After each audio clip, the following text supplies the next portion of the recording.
तो दोस्तों, अगर आप बीएड पाठ्यक्रम के किसी भी वर्ष में किसी भी सेमेस्टर में एनरोल्ड हैं, आपको कोई समस्या हो रही है आपके कोर्सेज को पूरा करने में, नोट्स बनाने में, आंसर कैसे लिखना है या किसी प्रकार की भी समस्या, असिस्टेंट और गाइडेंस या 1-to-1 इंटरेक्शन के लिए आप मेरे बैचेस को ज्वाइन कर सकते हैं। बैचेस ज्वाइन करने का सिंपल और सरल तरीका है, आप मुझे व्हाट्सएप कर सकते हैं इस नंबर पे with your name and your year. आप किस सेमेस्टर में है इतना बताएं और बस लिखें I want to join premium courses. मैं आपको अपने प्रीमियम बैच में ज्वाइन कर दूंगा। नमस्कार दोस्तों, और स्वागत है आपका आपके ही YouTube चैनल बीएड एग्जाम पर। और दोस्तों, आज हम डिस्कस कर रहे हैं वर्ष 2019 का प्रश्न पत्र। यहाँ पे क्वेश्चन तो वर्ष 2019 का, लेकिन ये जो प्रश्न है आपका स्वास्थ्य शिक्षा और हेल्थ एजुकेशन का, ये तो बार बार आपको देखने को मिलेगा। तो आप किसी भी सेमेस्टर किसी वर्ष में भी अगर स्वास्थ्य शिक्षा पढ़ रहे हैं तो एक महत्वपूर्ण प्रश्न जो कि आप छोड़ नहीं सकते, जिसको कि बिना तैयार किए आपकी स्वास्थ्य शिक्षा का जो पाठ्यक्रम है वो पूरा नहीं हुआ, वो है हमारा संतुलित आहार का, यानी कि एक बैलेंस डाइट क्या होता है। ये प्रश्न आपसे साधारण रूप से कोई भी पूछ सकता है कि एक स्वस्थ व्यक्ति के लिए आहार क्या निश्चित किया जाता है। तो जब आपसे ये कोई प्रश्न पूछता है तो आपका साधारण सा जवाब ये होता है कि एक संतुलित आहार लें, बैलेंस डाइट लें। तो आखिर ये बैलेंस डाइट होता क्या है, आइए इसको समझने का प्रयास करते हैं। तो देखिए, जैसे कि संतुलित आहार बोला जा रहा है, यानी कि इसको हम पढ़ते हैं और फिर एक इमेज से इसको समझने की कोशिश करते हैं।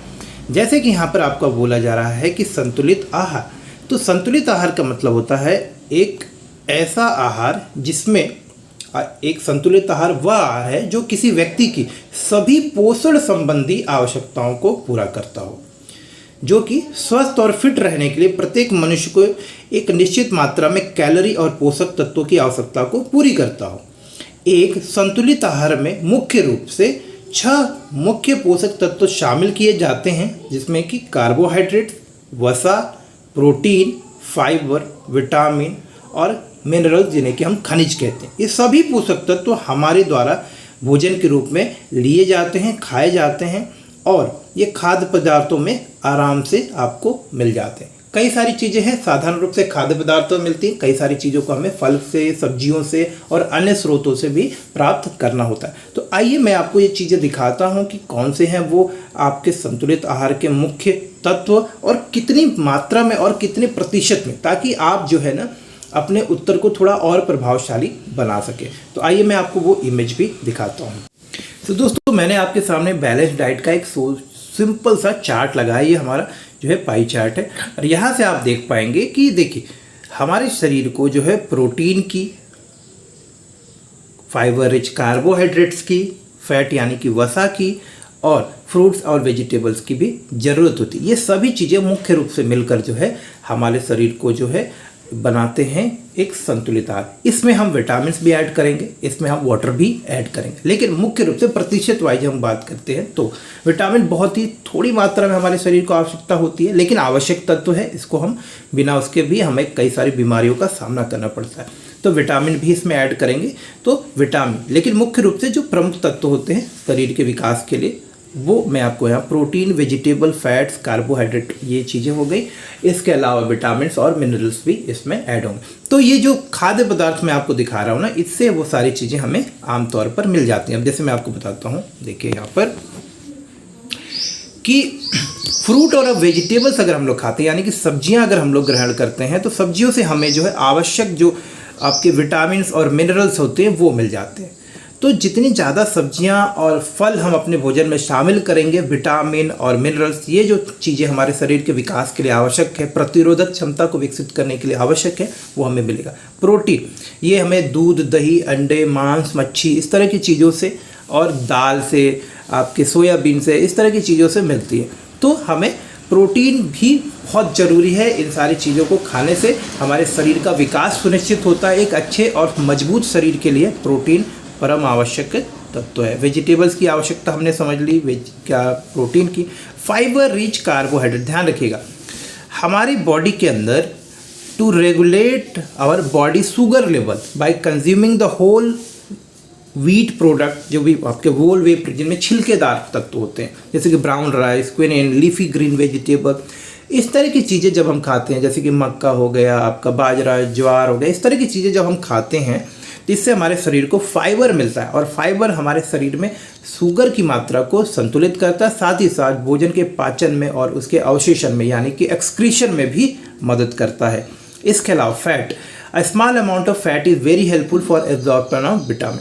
हमारे शरीर में जो अलग अलग स्रोतों से विटामिन आती है उसको अवशोषित करने के लिए, इसको एब्जॉर्ब करने के लिए विटामिन को हमें फैट्स की आवश्यकता हो। और साथ ही साथ जो हमारे शरीर में जो ठंडी और गर्मी होती है उसको बाहर रखने के लिए या उसके जो एकदम से प्रभाव होता है, इमीडिएट प्रभाव होता है, उससे हमारे शरीर को बचाने के लिए भी फैट एक तह की तरह से एक परत के रूप में हमारे शरीर में काम करती है। तो हमारे शरीर को अत्यधिक गर्मी, ठंडी से बचाने के लिए भी फैट का बहुत ज़्यादा योगदान होता है। अगर हम इसे प्रतिशत वाइज देखना चाहें तो हम इसको इस तरह समझ, प्रतिशत वाइज भी अगर आप देखेंगे, यहाँ पर मैं आपको दिखाता हूँ, चार्ट को थोड़ा सा छोटा कर देता हूँ ताकि आपको समझने में आसानी हो जाए। प्रतिशत वाइज देखेंगे, अगर फ्रूट्स और वेजिटेबल की ज़रूरत, फ्रूट्स एंड वेजिटेबल है, ये हमारा ये वाला पार्ट है। 40% फ्रूट्स और वेजिटेबल हमें अपने भोजन में लेना चाहिए जो भी हम खाते हैं। इसके अलावा देखिए ये फाइबर रिच कार्बोहाइड्रेट, ये भी हमारे भोजन का तकरीबन 25% हिस्सा होना चाहिए।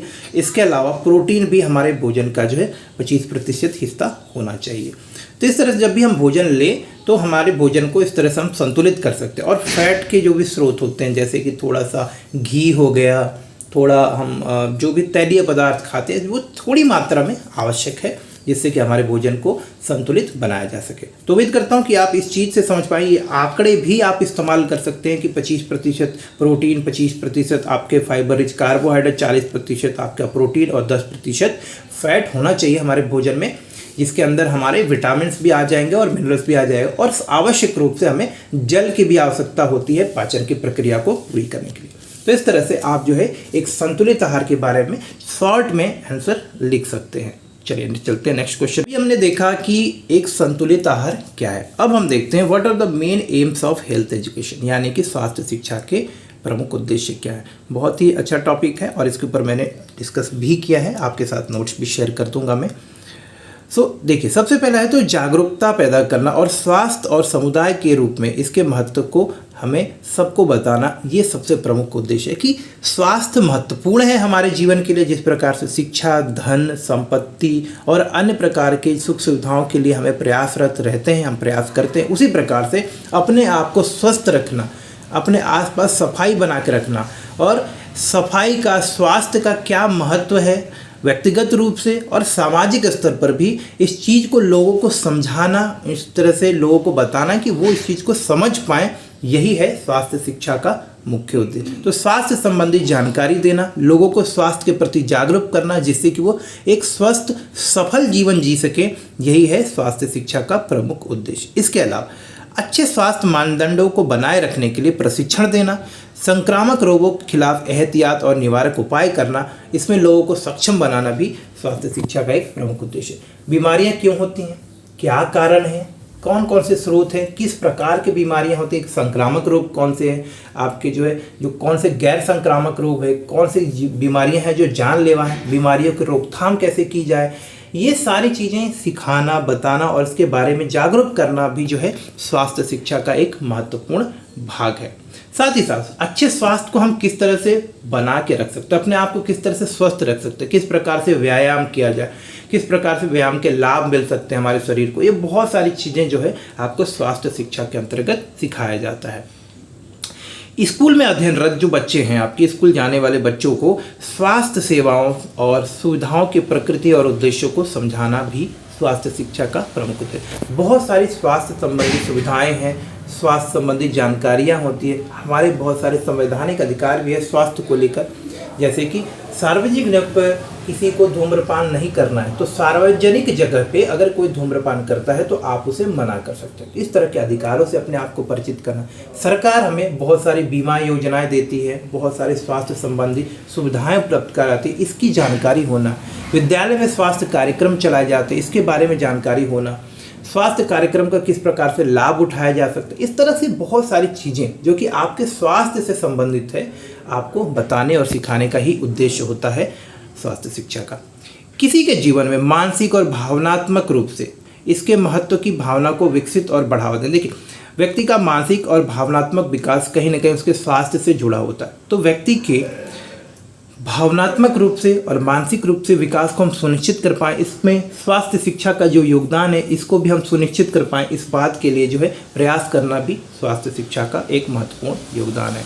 इसके अलावा नागरिकों को स्वास्थ्य को बढ़ावा देने के लिए, नागरिकों को स्वास्थ्य की भावना को विकसित करने के लिए और अपनी तरफ से अच्छे प्रयास करने, अपने आसपास को स्वच्छ रखना, पर्यावरण को संतुलित बनाए रखना, पर्यावरण का संरक्षण करना, इस तरह की बहुत सारी चीज़ें स्वास्थ्य शिक्षा के अंतर्गत बताई जाती हैं ताकि लोग इसके महत्व को समझ पाएँ और एक बेहतर स्वास्थ्य की ओर अग्रसर हों।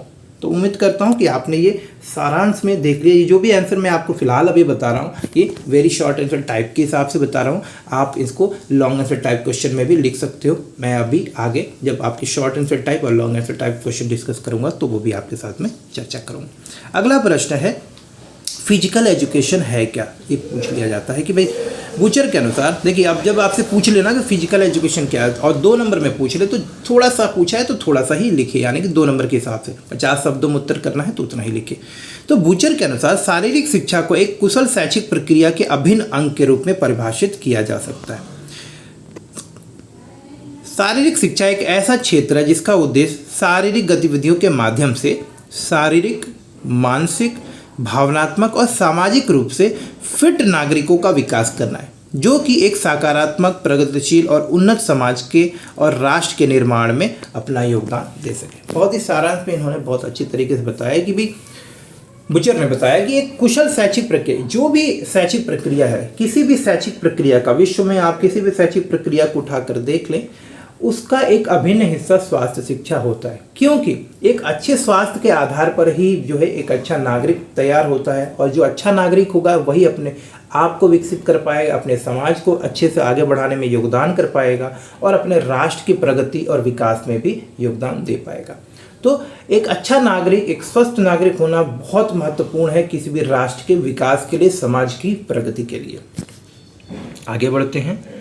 व्हाट इज वेलनेस, स्वस्थ होने की अवधारणा क्या है। वेलनेस बोलते हैं ना कि यार कैसे हो आप, आई एम वेल।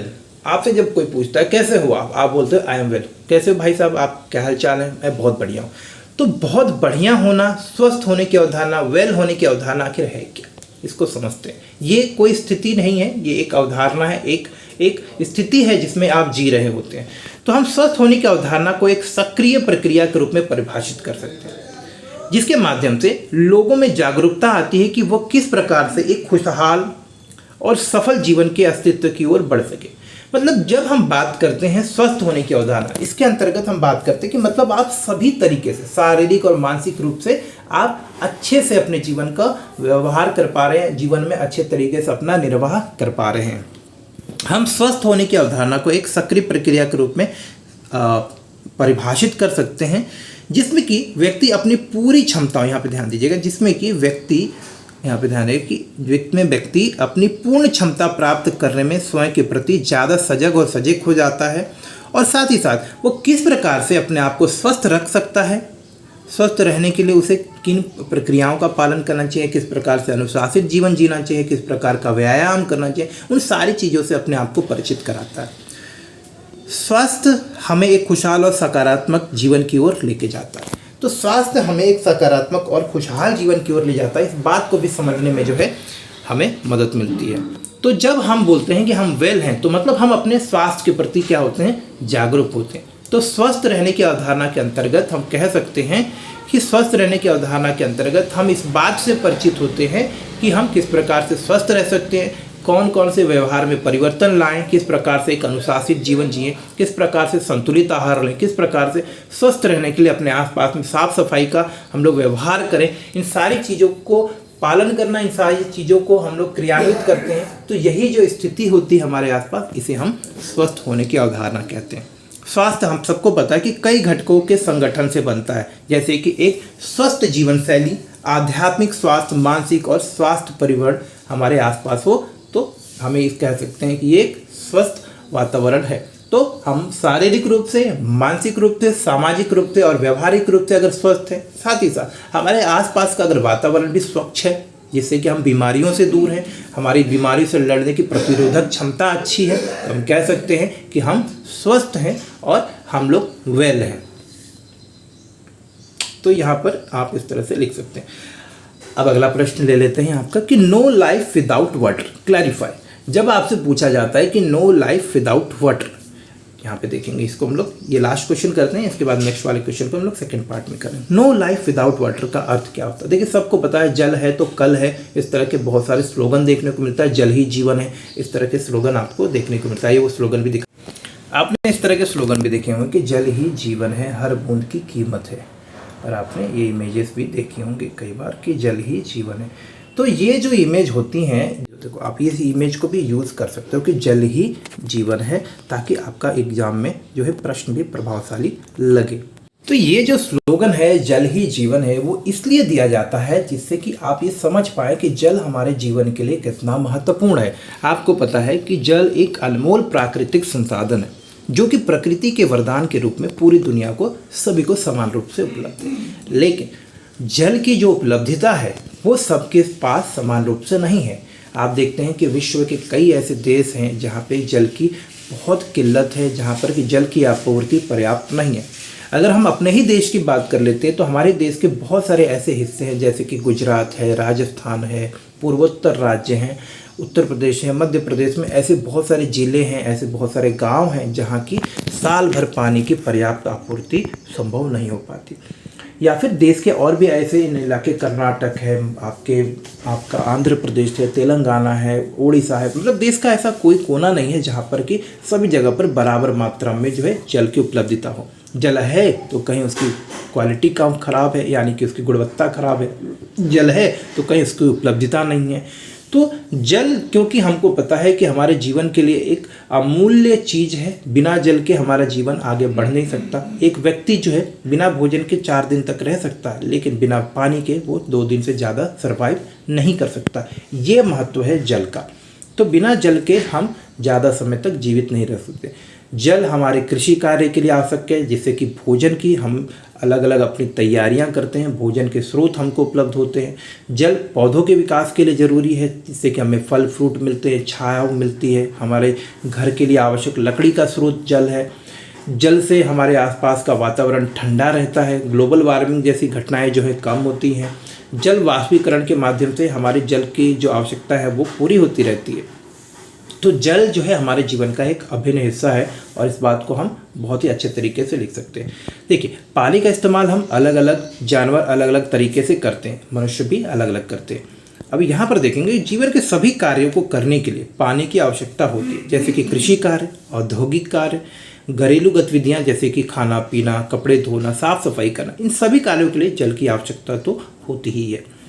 पानी पृथ्वी पर उपलब्ध है और एक ऐसे मूल्यवान साधन के रूप में उपलब्ध है जिसका की जो उपलब्धता है वो भी सीमित है। अगर हम बात कर दें, पीने योग्य पानी जो है पूरे संपूर्ण उपलब्ध पानी का जो है मात्र 3% है। धरती पर जो पानी उपलब्ध है उसमें 97% जो जल है वो तो समुद्र के खारे जल के रूप में है, और जो 3% जल है वो ग्लेशियर्स में, नदी नालों में, कुछ नलकूपों में हम इस्तेमाल कर रहे हैं वो है।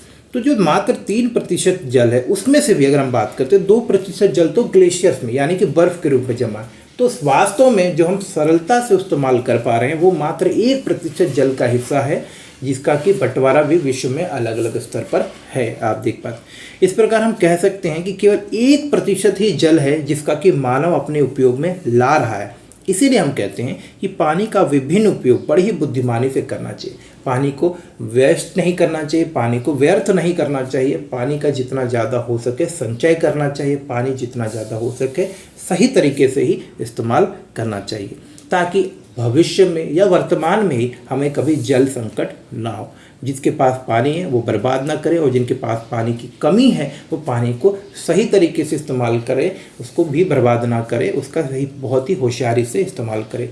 तो जल ही जीवन है, जल के बिना जीवन संभव नहीं। इस तरह की पॉइंट्स को लेकर आप इस तरह के क्वेश्चन को डेवलप कर सकते हैं। डिटेल क्वेश्चन का आंसर हम आगे देखेंगे, ये क्योंकि 2 नंबर के क्वेश्चन के हिसाब से तो हमने आपको एक बिल्कुल सारांश में चीज़ें बताई। नेक्स्ट क्वेश्चन हम डिस्कस करेंगे नेक्स्ट वीडियो में। देखिए what are the effect of pollution, और भी 5-6 क्वेश्चन है, तो नेक्स्ट वीडियो, वरना वीडियो बहुत लंबा हो जाएगा।